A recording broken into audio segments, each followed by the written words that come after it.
क्या आत्मज्ञान की प्राप्ति के लिए कठोर साधना या तप अनिवार्य है?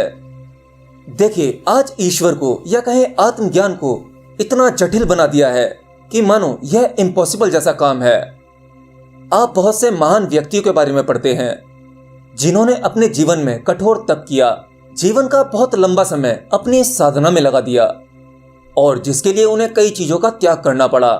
ये समाज, घर गृहस्थी, आप ये सब कुछ पढ़ते ही हैं, क्यों, है ना? और उसके बाद कहीं जाकर उन्हें ज्ञान या कहें आत्मज्ञान की प्राप्ति होती है। बुद्ध ने भी अपने जीवन के 7 साल लगा दिए थे। आप इन सब के बारे में जानने के बाद आपको ऐसा लगता है कि यह कोई आसान सी चीज नहीं है, बल्कि यह बहुत मुश्किल चीज है। आत्मज्ञान की प्राप्ति यह आपके बुद्धि और मन पर निर्भर करता है कि आप इसे कितनी जल्दी प्राप्त करेंगे। अगर आप चाहेंगे तो इसे बड़ी दुर्लभ, कठिन से कठिन चीज बना सकते हैं, जो आमतौर पर ऐसा ही होता है क्योंकि मनुष्य की प्रवृत्ति ही ऐसी है। मनुष्य बड़े से बड़े चैलेंजेस ले सकता है, उन्हें पूरा कर सकता है। वह चांद पर जा सकता है, जहाज बना सकता है। भौतिक रूप से ये सभी काम कभी मुश्किल हुआ करते थे, इनकी कभी कल्पना भी नहीं की जा सकती थी, लेकिन आज इन सब चीजों को हम इस्तेमाल कर रहे हैं। आज हमारे पास में उच्चतम टेक्नोलॉजी है और ऐसा ही हम ईश्वर को समझते हैं, आत्मज्ञान को समझते हैं। हम सोचते हैं इसमें हमें बहुत सारा समय देना होगा, कठोर से कठोर साधना करनी होगी, तब कहीं जाकर ईश्वर मिलता है। ये सब कुछ आपके मन का ही खेल है, आपकी बुद्धि का खेल है। अगर आप बिल्कुल स्वाभाविक हो सकें, आप जो हैं वो हो सकें, तो आत्मज्ञान के लिए आपको इतनी जद्दोजहद नहीं करनी पड़ेगी, क्योंकि वो ईश्वर, वो आत्मज्ञान आपका पहले से ही बेसब्री से इंतजार कर रहा है कि कब आप स्वाभाविक हो जाओ, नेचुरल, प्राकृतिक हो जाओ और उसे जान पाओ। असल में आप एक चीज नहीं है, आप बहुत सारी चीजें हैं। एक तरफ तो आप ये भौतिक शरीर है, फिर मन भी है, और फिर अगर आप थोड़ा बहुत आध्यात्म के रास्ते पर चलने लगे हैं तो आप आत्मा भी हैं। फिर आपने सबकॉन्शियस माइंड के बारे में पढ़ा, बुद्धि के बारे में पढ़ा, सूक्ष्म शरीर, सूक्ष्म जगत के बारे में पढ़ा। अब आप बताइए आप क्या हैं? आपने अपने शरीर को या कहे आत्मा को कंफ्यूज्ड कर दिया है, क्योंकि आप बहुत सारी चीजें हैं, आप एक नहीं हैं। और साधना या कहें कठोर तप या मंत्र जाप, ये वही विधि है कि एक एक कर कर आप उन सब चीजों को गिराते चले जाएं जो आप अपने आप को समझते हैं। सबसे पहले आपको अपने इस भौतिक शरीर को गिराना होगा, फिर मन, बुद्धि, इस तरह से एक एक करके वो सभी चीजें सब गिर जाती हैं। ध्यान, साधना और तप या कहें मंत्र जाप, ये सब कुछ करने से आपको आत्मबोध बढ़ता है और जो आपने इकट्ठा किया है वो धीरे धीरे गिरता चला जाता है। ये सभी क्रियाएं केवल आपको थकाने की चीज हैं। जब आप एक दिन थक जाते हैं तो ये सभी क्रियाएं आपके लिए व्यर्थ हो जाती हैं, तब जाकर कहीं आपको परम ज्ञान की उपलब्धि होती है। लेकिन याद रखना, मेरे कहने से ये सभी चीजें व्यर्थ हैं। आप इन्हें करने के बाद थक जाओगे, उसके बाद ये क्रियाएं यहीं छूट जाएंगी और आपको परम ज्ञान की उपलब्धि हो जाएगी। यह केवल मेरे द्वारा बताई गई बात है, आपका अपना अनुभव नहीं है। सत्य ये भी है कि आप इन्हें कर कर ही जान पाओगे कि ये व्यर्थ था। बिना किए मेरी बात को सुनने के बाद अगर आप चाहते हैं कि आपको ज्ञान हो जाएगा, तो ऐसा कुछ नहीं होने वाला। आपने बहुत सी धार्मिक किताबों के बारे में सुना होगा, वेद पुराणों के बारे में सुना होगा कि उसमें मोक्ष प्राप्ति के कई सारे मार्ग बताए गए हैं। बहुत से योगी कठोर तप करते हैं, बहुत से ध्यान करते हैं, बहुत से कर्म योगी होते हैं, अपने कर्म को ही ध्यान बना लेते हैं। भक्ति योग, प्रेम योग, ये सभी मार्ग आपको अध्यात्म के रास्ते उस परम मार्ग तक पहुंचाते हैं, आत्मज्ञान तक पहुंचाते हैं, मोक्ष तक पहुंचाते हैं। अब समस्या यह आती है कि इसमें आपके लिए सबसे सरल मार्ग कौन सा है? आप कहते हैं कि क्वेश्चन वर्ड, मैं काफी लंबे समय से ध्यान कर रहा हूं, परंतु मुझे किसी भी प्रकार के कोई अनुभव नहीं हो रहे।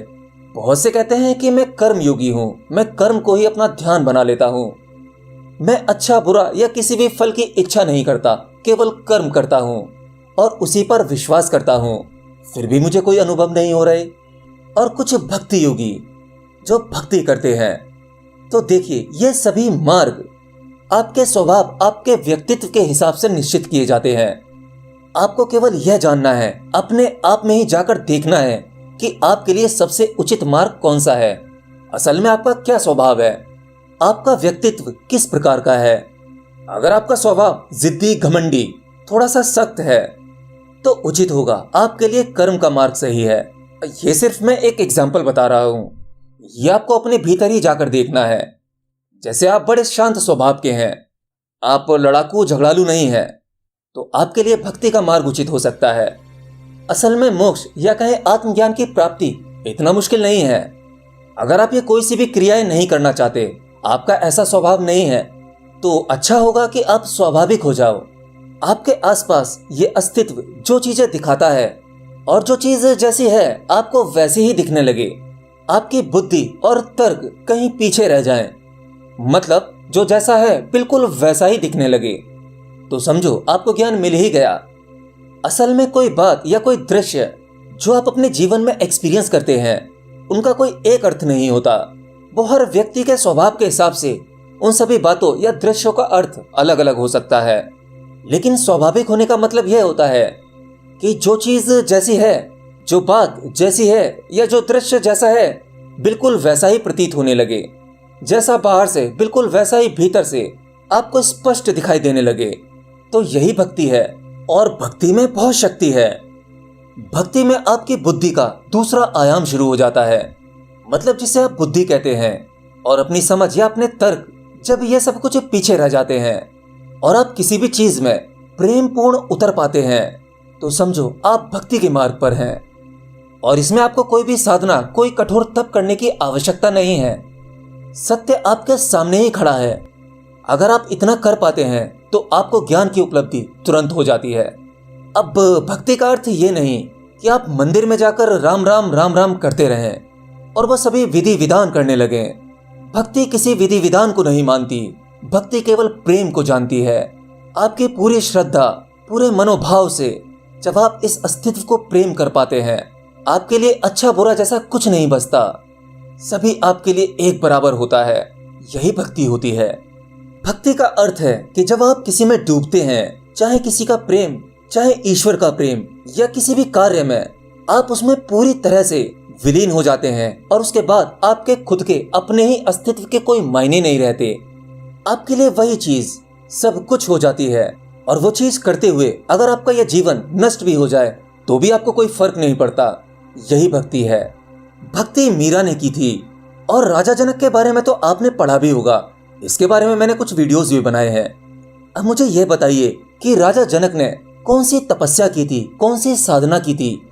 उन्हें ज्ञान केवल एक ही क्षण में मिल गया था। लेकिन हाँ, उनके पास अष्टावक्र जैसे गुरु थे। अष्टावक्र ने उन्हें किसी भी प्रकार की साधना करने के लिए नहीं कहा। उन्होंने सीधा सीधा राजा जनक को सत्य परोस के रख दिया और केवल यह बताया कि प्रकृति जैसी है, यह अस्तित्व जैसा भी है, बिल्कुल वैसा ही देखने का प्रयास करो। और राजा जनक में एक बात अच्छी थी कि उन्होंने जस का तस स्वीकार कर लिया। वहां पर उन्होंने अपनी बुद्धि का बिल्कुल भी इस्तेमाल नहीं किया और ना ही अपने तर्कों को रखा। गुरु के प्रति इतना प्रेम, इतनी भक्ति, इतनी श्रद्धा जब किसी शिष्य में आ जाती है तो ज्ञान स्वतः ही उसके भीतर उतरने लगता है। याद रखना, जब आप खाली होकर किसी गुरु के पास जाते हैं या इस अस्तित्व से मांगते हैं तो आपको भरपूर मात्रा में ज्ञान मिलता है। अगर आप पहले से ही अपनी बुद्धि लेकर जाएंगे और अपने तर्कों को लेकर जाएंगे तो आप पहले ही अपना पात्र भरा हुआ ले जा रहे हैं। उसमें और क्या भरोगे, उसमें कुछ नहीं आएगा। इसीलिए भक्ति एक ऐसा मार्ग है जिसमें कुछ भी करने की आवश्यकता नहीं है। बस एक पर्दा हट जाता है और सामने से ज्ञान उदय हो जाता है। इसके लिए आपको जन्मों या सालों की कठोर तपस्या की कोई आवश्यकता नहीं है। लेकिन याद रखना, पहले आपको यह जानना होगा क्या आपके लिए भक्ति का मार्ग उचित है, क्या आपका स्वभाव भक्ति के मार्ग के अनुकूल है। अक्सर आजकल ऐसा होता है, आपका स्वभाव एक कर्म योगी का है और आपने चाबी ध्यान योगी की पकड़ ली है, और अगर भक्ति योगी का है तो आपने कर्म योगी का मार्ग पकड़ लिया है। जरा आप अपने आप से पूछिए, कहीं आपके हाथ में जो चाबी है वो एक्सचेंज तो नहीं हो गई। आप अपने आत्मज्ञान का वो ताला कहीं किसी और चाबी से तो नहीं खोल रहे।